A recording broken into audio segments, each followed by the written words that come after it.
Assalamu alaikum. Bismillah wa salatu wa salamu ala al-mursaleen. I want to start by thanking you all for staying and spending this evening with us today. I come from Washington, D.C. I grew up in Madison, Wisconsin, and the weather, if it was like this entire room would be empty if we were in Wisconsin, because we get about 3 days of weather like this over there. You're very spoiled, but I am not envious. I'm just happy for you. I just want you to know the heaven that you live in Southern California, and I always love to come here. I was really moved by the words of our brother who just spoke on behalf of the 3 winners. I think we've all experienced, as a community, this tragedy in our own ways. For the past several weeks, several months, it seems that our community has been bombarded by tragedy after tragedy, by attack after attack, by suspicion after suspicion. And it's very easy for us, with so much coming at us from so many directions, to simply want to give up, to want to stop engaging, to want to isolate ourselves, find a bunker, a social bunker for us to hide in just until the storm passes. But I have a very different message tonight.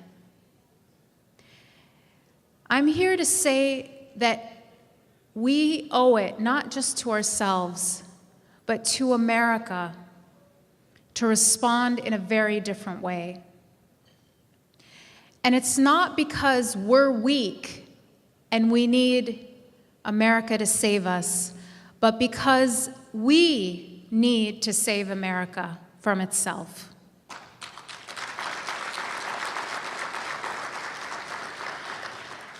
And these are not mere words. What I want to do tonight is show you with research what I mean and why it's going to be up to us for the next 20 years to save America, to help America grow, to help America keep its promise to itself. Because America is under attack.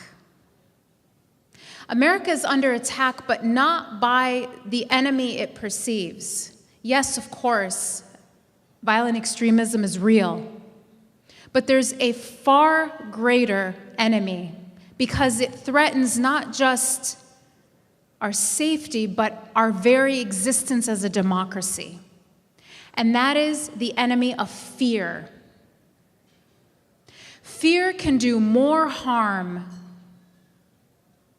than any weapon, because fear erodes the very requirement for a democracy. And that is critical thinking. That is a citizenry that is asking questions, that is holding their government accountable. And it is going to be up to us as American Muslims to lead an effort to combat this enemy and to strengthen our democracy. Over and over, we've been asked to prove the absence of something. And that's a very interesting phenomena that's happened to the American Muslim community basically over the past 15 years. We are asked to prove the absence of support for terrorism. You see, the scientists in the room will tell you it's impossible to prove the absence of something. It can't be done. It's impossible. You can prove the existence of something empirically, but it's impossible to prove that something simply does not exist. The only thing you can say is all the tests we can run show that we can't find anything, but you can't prove the absence of something. And so we've been given a task that is literally impossible. Prove to us, and until us, quote us, is convinced that you don't support terrorism, you are under suspicion. The problem is we are answering the wrong question. The quote that Brother Shakil just read to you was the one that I posted on my Facebook page after the horrible attacks in Paris. Because I'm done condemning terrorism. Not because I don't hate terrorism, but because I shouldn't have to condemn it. Because it answers the wrong question. The question that is being asked, sometimes even explicitly now, is, are American Muslims a benign or malignant tumor? Literally, that is the question. There's this foreign body in America called American Muslims, and we just need to know if they're safe or if they're dangerous. When you find a tumor, that's the question you ask. Is it benign or is it malignant? We have lots of doctors in the room, and they can attest for this. If it's benign, then you leave it alone, but you keep it under surveillance, just to make sure. If it's malignant, of course, you remove it. And when we let ourselves, in our own paradigm, succumb to this framing of our community by repeatedly playing into this question and making the case that we are benign, we strengthen and we reaffirm this framing of who we are. We keep answering the wrong question. Because we are not a tumor at all, benign or malignant. We are a vital organ to the body of America. And this is a fact. This is a fact. This is not a cheerleading rally. I'm here to deliver research. American Muslims, disproportionate to their numbers, are job creators.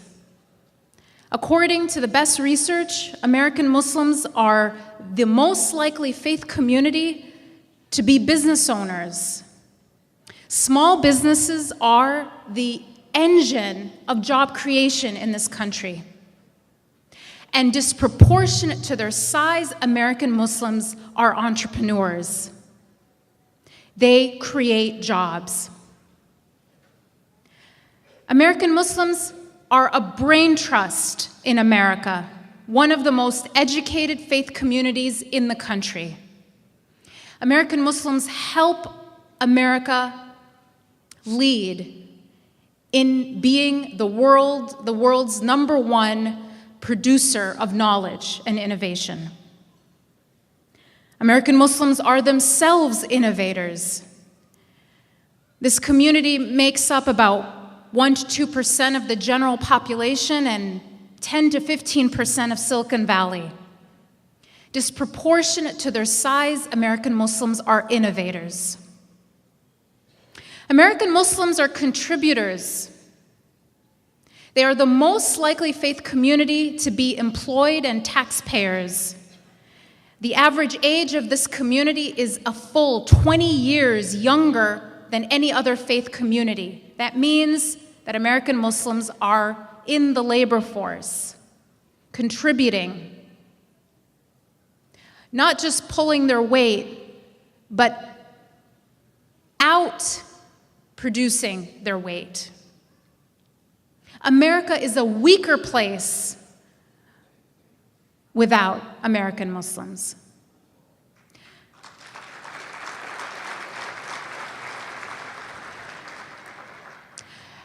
And American Muslims keep America safe. The majority of foiled attacks that would have been carried out by extremists in the name of Islam were stopped by American Muslims. America would be a less safe place without its Muslim citizens. Now, is this the perception of the community that people generally have? The answer is no. But what I want to inspire us to do today is to work to help our fellow citizens see reality as it is. Because the perception is so different from these facts. The perception of our community, according to the best polls, is one where many people, not all, carry a great deal of suspicion. But here are 10 points.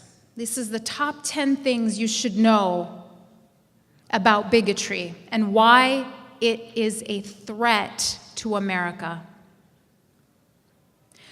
At ISPU, the Institute of Social Policy and Understanding, where I direct research, we came out with a report a few months ago on state-level anti-Sharia legislation. And the way that we titled the big launch of the report was Canaries in the Coal Mine, Islamophobia is a Threat to All. The idea of canaries in the coal mine, as many of you know, is that minors aren't people under the age of 18. I'm talking about the other kind of miner, ones who go into mines. They would take canaries with them because the bird would pass out if the air was toxic, and then everyone would know that there was something wrong with the air, and they would leave before they themselves were hurt. So a canary in the coal mine is a symbol of someone or something that is more sensitive to the toxicity of the air, but it's a toxic environment that will eventually hurt everyone. And that's what American Muslims are right now. We are the canaries in the coal mine. And that toxic air is that fear that is pumped out day in and day out into the minds and hearts of the American people. We are its first victims, but we are by no means its only victims. And so we have a vital role, a leading role to play in helping America over this challenge it's facing right now. Our country is being threatened by this phenomena, by this toxic political climate. Here's the 10 things that I'd like you to take with you and share with your colleagues, your friends, to help lead a movement to get us past this difficult time in our country's history. Number 1, or number 10 in this top 10 list. Number 10 is this. When the American public is asked about discrimination, the public is saying, this is not just in our minds or in our heads or something that we're only perceiving. The American public is saying that American Muslims are the most discriminated against community in America. That American Muslims are more discriminated against than members of minority racial groups, women, Jews, and other historically marginalized communities. That today, that struggle, the group that is facing the greatest discrimination, according to public perception, are American Muslims. Now, this is actually good news, because when the American people recognize a problem that is inconsistent with their values, they do work to alleviate it. They do work to make change. And there is finally recognition of anti-Muslim bigotry as a reality. Number 9, when asked directly about level of prejudice that people actually hold, the number 1 group that people actually report having prejudice toward are Muslims of any other faith community. So people, 10, they recognize that there's discrimination against American Muslims, and number 9, they're actually admitting to having prejudice against American Muslims as the most negatively viewed religious community in America. So these things are real. They're not just figments of our imagination. Why is this prejudice widespread? That brings me to number 8, the media. According to media content analysis conducted by a firm called Media Tenor based in Germany that does media content analysis all over the world. And media content analysis is a very interesting field of study because they can actually predict the behavior of investors just by looking at the last 3 days of reporting on a specific company. It is that exact. Media content predicts behavior, predicts perception. That it's so exact now as a science and an art that they can make these predictions of investor behavior just by looking at the content of the media. So what did this report show? It showed that 80% of news coverage of Muslim countries in America is negative, not neutral, but negative. 80%.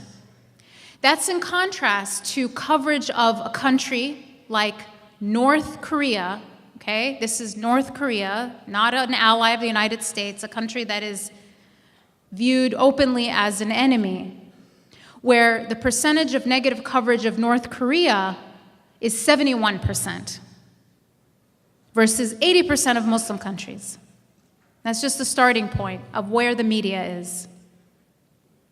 Number 7, militants are representing Islam in the media. The same report showed that whereas religious leaders represent Christianity and Judaism most of the time in the news media, when it comes to Islam, the majority of protagonists representing the faith are armed militants. The American public is not naturally prejudiced. They are being taught and fed fear day in and day out. They are victims of a disinformation campaign. Why is this harmful? Well, it's obviously harmful to a minority community that's being demonized. But is it harmful to the rest of America? Why am I making this point about it being a threat to American democracy? Because here's what fear does. Number 6, my sixth point. Here is the actual neuroscientific impact of fear. According to neuroscience research, here's what fear does to people. It makes them more accepting of authoritarianism, conformity, and prejudice. These 3 things: authoritarianism, conformity, and prejudice. 3 things that are corrosive to the very foundation of a democracy. Fear hurts America. Fear threatens freedom.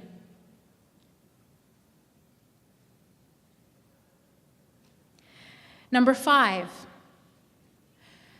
anti-Muslim bigotry is manufactured. This fear is not the outcome, the organic, natural, but regrettable outcome of bad Muslims doing bad things. We should all, let me be very clear, we should all, of course, be against violence of any kind against any group. But to believe that violence in the name of Islam is creating anti-Muslim prejudice is incorrect. It's not. And I will prove it to you. When you look at public opinion about Muslims and Islam on a timeline and compare it to terrorist attacks, they don't correlate. They have no correlation whatsoever. What spikes in anti-Muslim prejudice correlate with are not the acts of Muslim extremists. They correlate with two things: war, the drum up to war, like the Iraq War, and elections. War and elections. That's what correlates with anti-Muslim prejudice. It is rhetoric that is pushing people to accept a war that made no sense whatsoever, and it's rhetoric that pushes people to drum up fear to get votes. Fear hurts democracy. Number 4,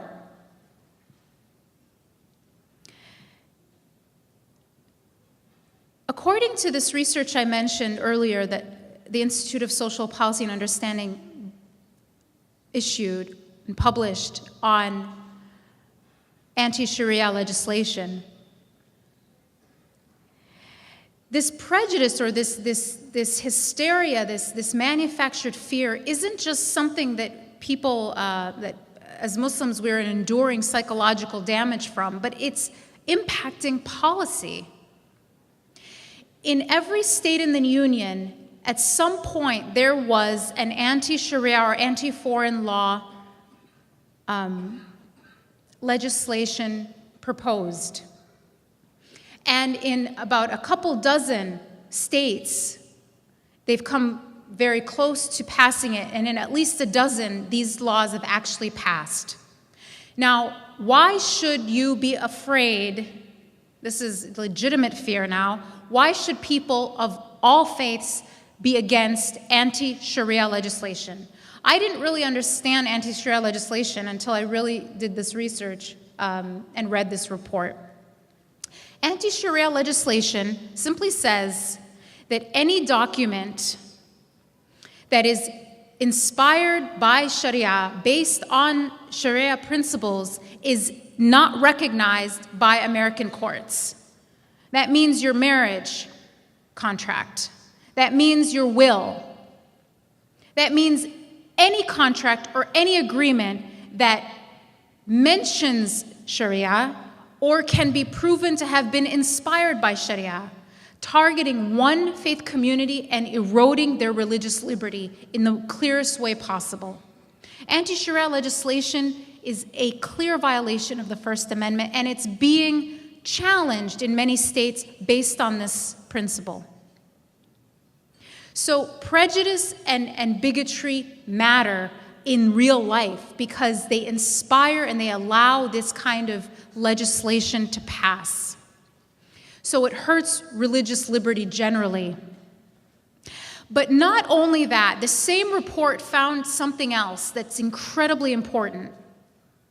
That these legislators, these lawmakers who are proposing this anti-Sharia legislation, 80% of them, alongside anti-Sharia legislation that is targeting American Muslims, are also proposing other legislation that would curtail the rights of other communities, African Americans and Latinos, immigrants, labor unions, women, and others.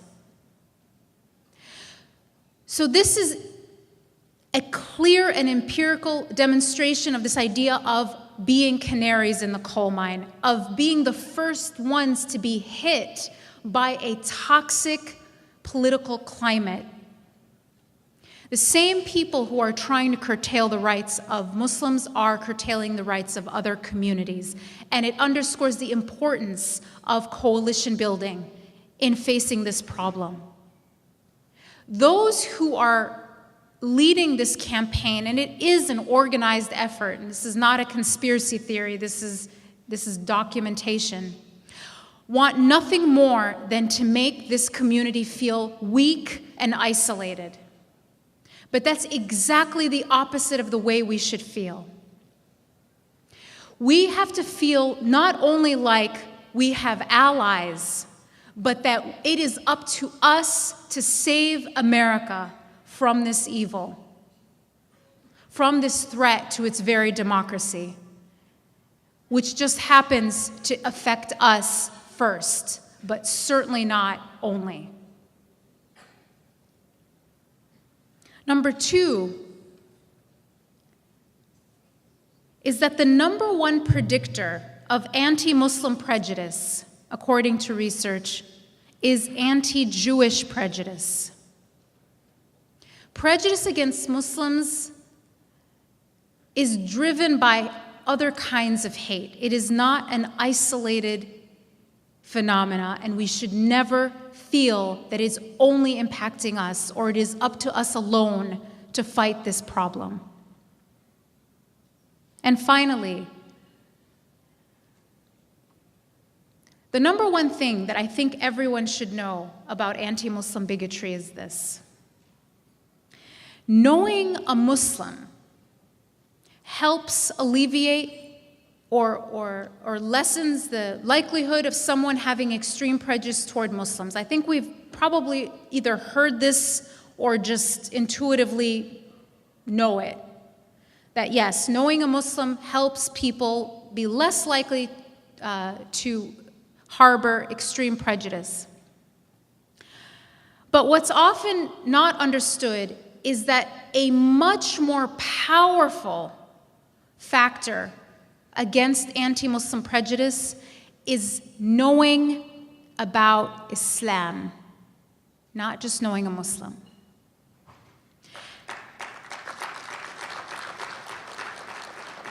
And I say this with emphasis because growing up in America, there was a movement, a measurable movement away from teaching people about Islam. We've become less comfortable with this concept even. We want to tell them about Muslims as a group, and we feel if they knew us, if they just knew who we were regular human beings who ate Thanksgiving dinner, that everything would be okay. But the data shows that knowing a Muslim helps, but knowing Islam helps much, much more. Those who say they know a great deal about Islam are the least likely group to say that they have prejudice against Muslims, much more so than people who simply just know a Muslim. So with that, I leave you with a call to action, the second call to action tonight. And that is we have to organize. We have to work together. We have to work collectively. We have to create coalitions.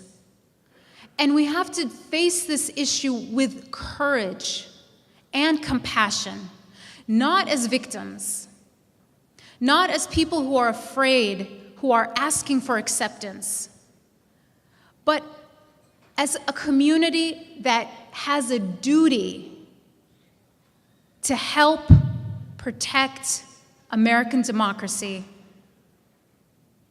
from a great threat to its very existence. Thank you.